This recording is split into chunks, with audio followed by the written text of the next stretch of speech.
So yeah, so To live is to I think the answer to that is Coach Theo is stepping up. I think it was more of a trial by fire now that he's leading the squad. It's like this is meant to be so that Coach Theo will have more control of the team. All right, and I was able to speak to this guy. He's prepared. I think that because I was with him last night, and he was losing a lot of sleep just to prepare for the draft, especially if up against when they were up against AP Bren. But now I'm sure that he is prepared. Echo is a team that will get the Fredrin at this point because it is open. See value in me. There it is.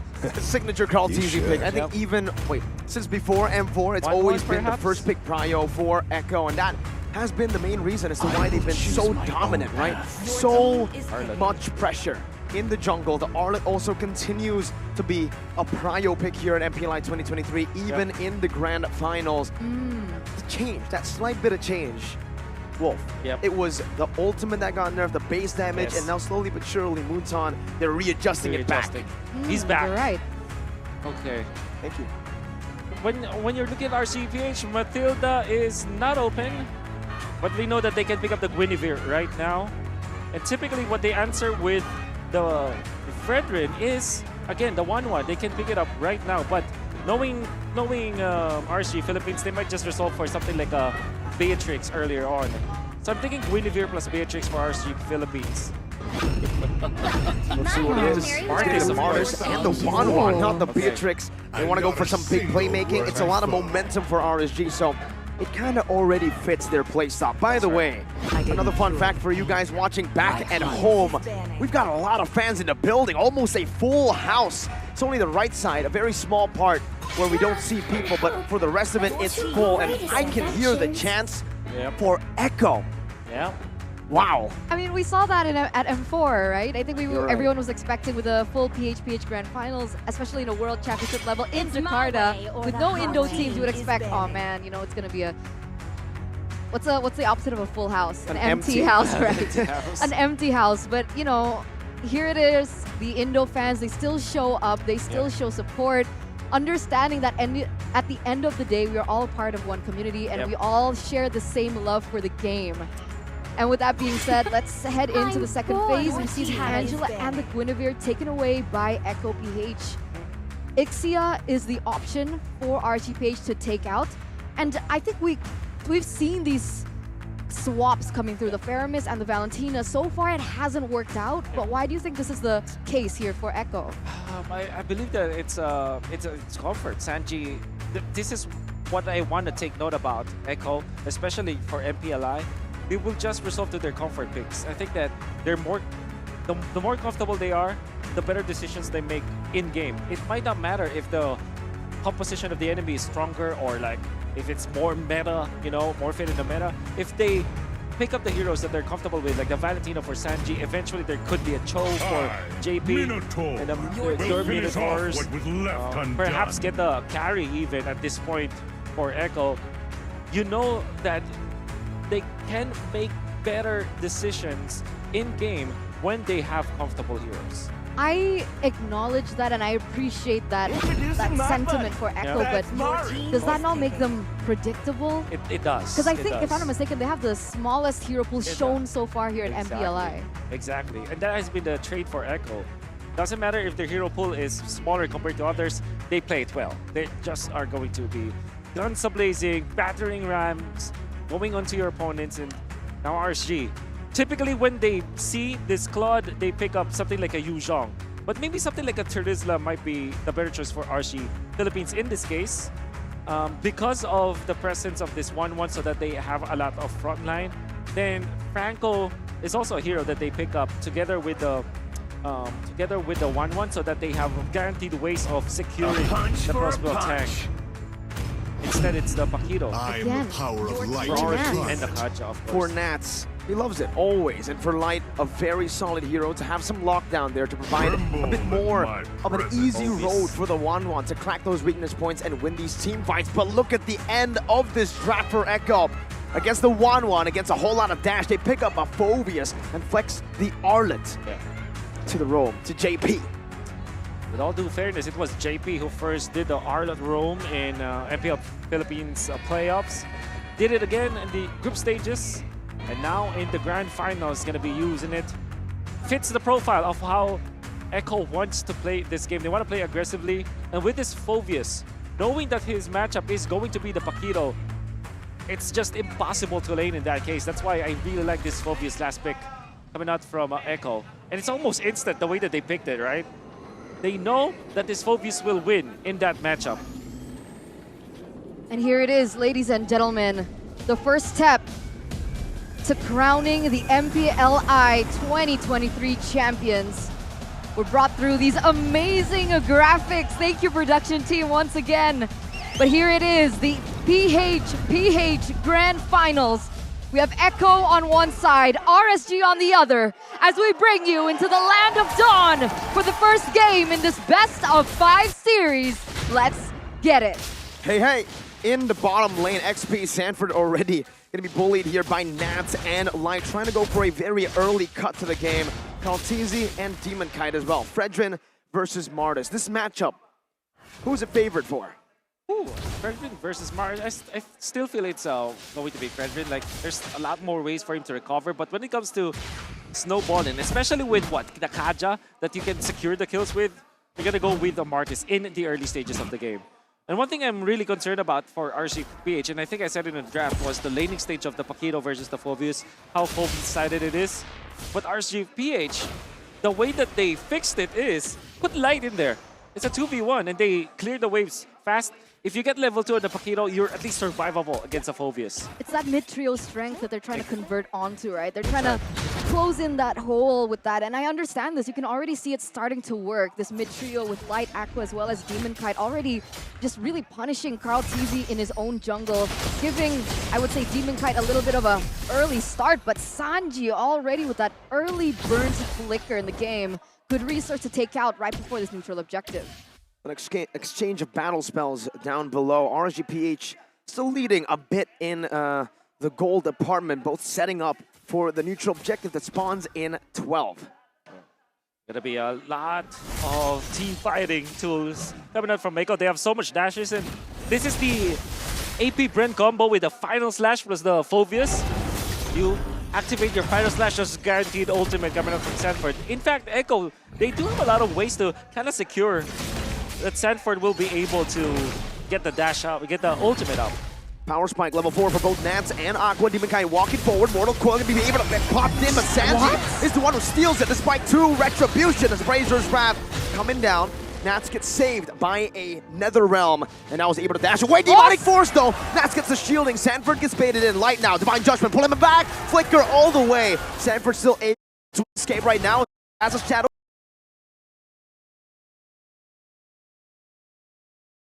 Stampede to bring JP and Sanji again back.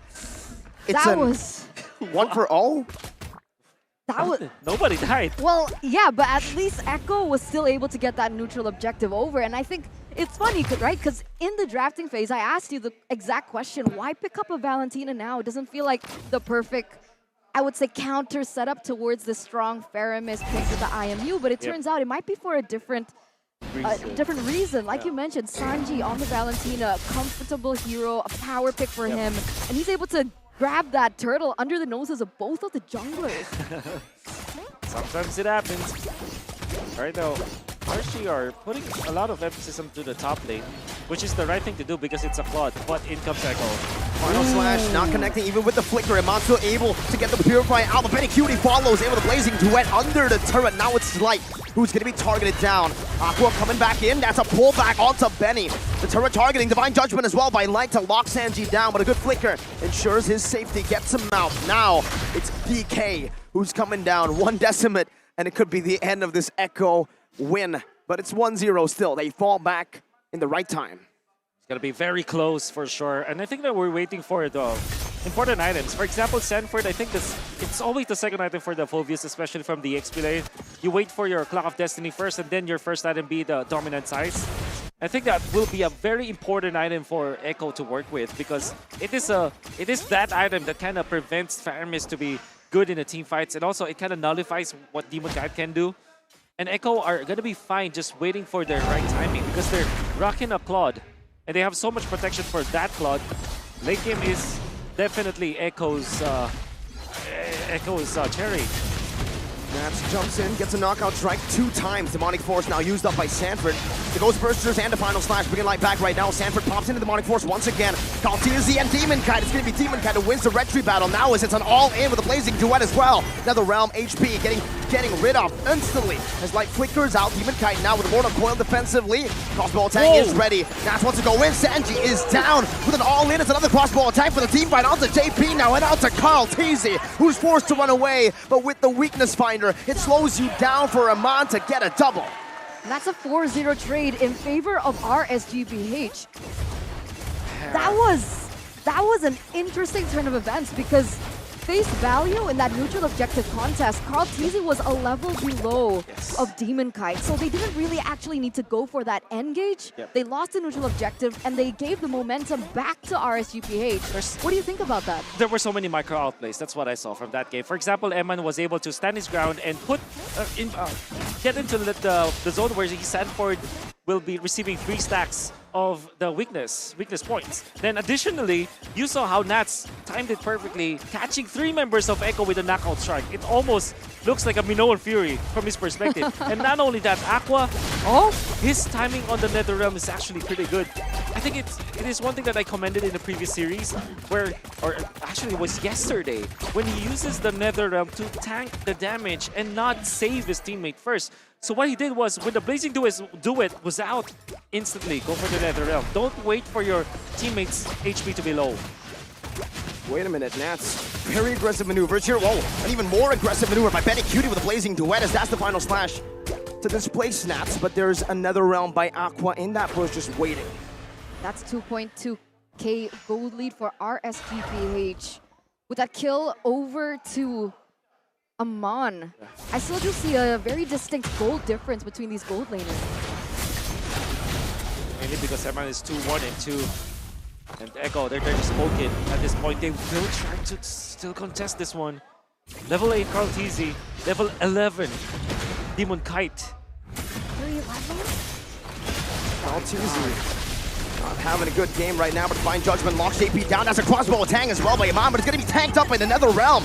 Demon Kite wins out the retry battle. Now with Nats in the back line, JP going to be taken low, but the taunt there saves him for a bit. Aqua follows it up and finds another. Sanford in the back gets another. It's a 1-for-1 trade in the team fight so far. Kaltizi gets a massive Appraiser's Wrap, but Demon Kite's back in with a Mortal Coil, chasing Benny down. Sanford rotating over. That's Demon Kite, way too overextended and punished by Echo. 2-for-1 trade, but Echo still, no, RSGPH still pick up that neutral objective. Are these trades ultimately good for Echo? I mean, they've been forcing all these team fights. They have been getting a little bit of kills, but at the end of the day, it's still RSGPH with the gold lead. Absolutely not good for Echo. It's mainly because Kaltizi is losing on gold, and surely you did take out Demon Kite, but having, what, 2 levels up on your jungler, it's really unforgivable for Echo. They really need Benny Cutie to do the heavy lifting now. And speaking of heavy lifting, we're talking about Nats being the Hulk for RSGPH. And I think he's activated. He's smashing right now. Knockout strike. Oh, Betty's running away. The final slash doesn't connect onto Nats. Forces a whole lot of resources from inside of Echo. And JP is going to be the one caught Demon Kite. You dash to him and he decimates you.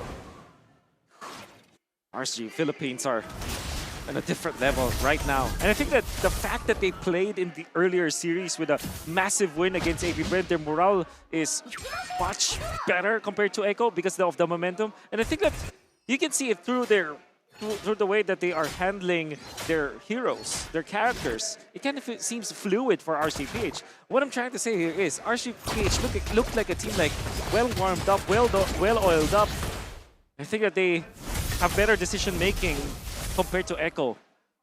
So why do you think that is? I mean, this is not something that I recognize from Echo. They understand that they're in a tough position, yet they keep forcing the same thing, looking for a different output, but the return is exactly the same. They're still losing trades. Yeah. Why do they keep forcing it? I guess because it's they feel comfortable with their signature heroes. They feel very comfortable with their draft. Honestly, I also don't agree with their decision making, but here we are. They're gonna contest once again. see if Echo can look for a big fight. It's Divine Judgment time. For Light gets it. Another round instantly by Sanji. A big resource for another. 1-for-1 in the resource battle. Sanford though. Demonic Force now into the mid lane. Nats and Iman need to be very safe. The Demonic Force continues over to Iman, and now there's another round from Aqua forced out. Crossbow Tang now used up already. That's a flicker defensively by Sanji as they look for the Lord. Demon Kite versus Carl TZ. Sanford low and a Decimate. 2 Decimates from Demon Kite. The Mortal Coil as well. It's not just 2 Demon Kites. It's 3. It's 4. It's a Maniac for DK. But Carl TZ, against all odds, was still able to pick up that Lord? What? It's all about wasting the resources of Echo with the Demonic Force activated on 2 members of RSG Philippines. Aqua, once again with the timing on the Netherrealm, saves his teammates and puts Sanford as well as JP in a very bad spot. You can see that when they tried to go back to their team to kind of respond with their teammates, what happened was they were nailed down by Demon Kite. And obviously the damage output was enough. Finding Kaltizi, and again, Echo didn't have any chance to win that team fight, especially because they're down so much gold and EXP, and they suffered the results. They lose 4, they lose the Lord. And it was so unfortunate that Sanji had to waste that Netherrealm right before they even went for an engage. And I think that would have been a very valuable resource if they want to play that long-term team fight, especially against Aqua. Yeah. Demon Kite 5-1 and 5. And fortunately for Echo, they did steal that Lord. That's why they will have a little bit of farm, a little bit of a way to farm up. Benecute already up with a Corrosion Scythe. Nevertheless, the defense will be there for RCPH in all lanes. Now for Echo, they're gonna really have to dig deep to find a way back into this game. 3 base turrets is all that is left of Echo's base. RSGPH, we know what happens when they get the snowball rolling. It's no longer a snowball, it's a death ball. And they're utilizing it here in game number 1. Like you said, Wolf, with the momentum of the last series victory as well. Yeah, you can feel it. You can feel how they move. It's very fluid. Even Nats is not making any kind of mistake. He is on point. And even Demon Cat with what? This is probably the 3rd game of the day for the Martis.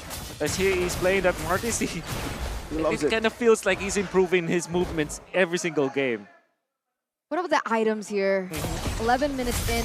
I mean, can Benecute still come back and hold the team on his shoulders? Yeah. What about his items? He's 3 items in. Yeah, the fact that he is just 400 gold behind Eman, that's actually pretty good for Echo. And also another important item is the Winter Truncheon available for Sanford. I can imagine that more members of Echo will eventually get that item to counter this 1-1. But most specifically for Sanford, that is very important. The item timing will be great for the team. Hopes that they can win that team fight that way. Now though, RSGPH, it feels like they're playing their usual strategy, does it not? Aqua on the Faramis, you have Nats just continuously controlling these side lanes back and forth, and even now he's starting to manipulate to set up for the neutral objective take. This is typical RSGPH. That's right. They got the comfort picks. Comfort picks and comfort plays now too. All right, JP walking forward, Divine Judgment instantly lock him down, and that's him taken out.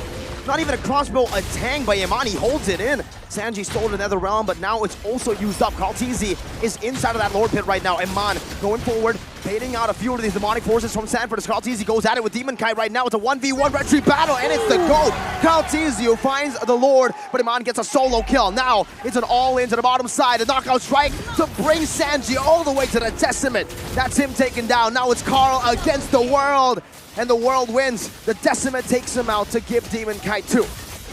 What is that retribution by Carl TZ? I mean, 2 times he was able to win it against Demon Kite. No. But now, Nat's going to be able to punch Benecute back into his base. But that was actually a really good 1v1 between Aman and Sanford earlier on that Aman eventually won. And this is it, RSGPH. This is their very own rumbling. Final slash, only onto Light. And it's only Penny who can clear these waves. Single target damage, man, you're not going to be able to clear all of it. And it's a base turret, despite Echo being the ones to secure the neutral objective. You gotta have to hand it to the GOAT, the young GOAT, able to steal that Lord even when he was actually a level behind. Exactly. And I see that he is actually juggling between the taunt as well as the knockup coming out from the Fredrin. But even more so, he was really much on point with the retribution. And that's something that you can give to Carl TZ for sure. Still not level 15. But RSG Philippines, that snag coming out from Light onto JP. They even forced the Nether Realm, and they want more. Good reaction by Benny Cutie right there. Now the whole team's made it out. The final slash from JP. That's a big one with a flicker comboed in. Now it's another round. The demonic force falling through all the way to the back line. Iman giving him a lot of resources to just continue to pop this demonic force. Echo on the chase. Iman finally getting out of that range, getting into the base turret. But now it's Echo who are fighting, who are winning the fight, despite a 4,000 gold deficit. Demon Kite, Mortal Coil, giving them enough space to clear the minions out. It's Aqua with the Ghost Bursters. Echo, do they have a chance to completely win this? Let's see, the conceal used up by JP, all just to back away for now. What in the world happened there? Light gets taken out and instantly Echo's able to hold back the ball? Echo just super on point when it comes to identifying some weaknesses from their opponents, even when they're behind. They found an opening onto the front lines, and the RSG PH utilized their Nether Realm just to save Light. Then eventually they took over. As long as they are zoning out Emma, they're going to be A-okay. And the fact that Sanford has now reached critical mass, I think that he has his 4th item already, it makes it so that he is the nuisance. Obviously, he deals the damage, and he's very tanky, but more so, it's a disruptor for RSG PH. It's like he destroys the formation of RSG Philippines. So, in the coming team fights in the late game, Sanford's role will be so important for the team. But being able to zone out Amon is one thing, right? Yeah. Core damage dealer for RSGPH, but if we take a look at the damage dealt, it's actually Aqua at #1 in the leaderboard. That's very true. That's why Carl TZ went in for the Athena shield, and I reckon Benny Cutie will have to consider it also. They can see that he can easily be bursted down because of that. So yeah, you really have to take care of Eman, but you also have to take care of Aqua. And now I'm worried, right? Demon Kite and Carl TZ, they're both at level 15. At this point, with a 5k gold difference, it feels like it doesn't matter. It feels like a 50-50. Yes. It's all about the Nether Realms now, actually. From both Sanji as well as Aqua. It's all about who is better at zoning out. That's already put low. Lord Dan still reset it here. Both teams do not want to go for the full commitment, especially RSG, who've been in the lead and are still in the lead for now. It's Light, Divine Judgment locking Carl TZ down him on with a rotation. The final slash with the Appraiser's Blast was dodged away from because of the final slash. Now it's a demonic force onto the demon himself, Demon Kite, and onto Light and Iman. Demon Kite getting out the Vengeance, not able to get fully resetted there. But look at the crossbow tanks. Sanford might just be outplayed here. That's what Blazing do it from Benny Cutie onto the back, and he finds the big play to shut Iman down. Now it's Light concealed in, flickering forward, Benny! With the immortality, and now it's Sanji, super low, taken out, knocked out by Nats. In game #1, it's still a 2-for-2 in the 17th minute. Aqua trying to find a good angle to look for another, but it's equal. Wow.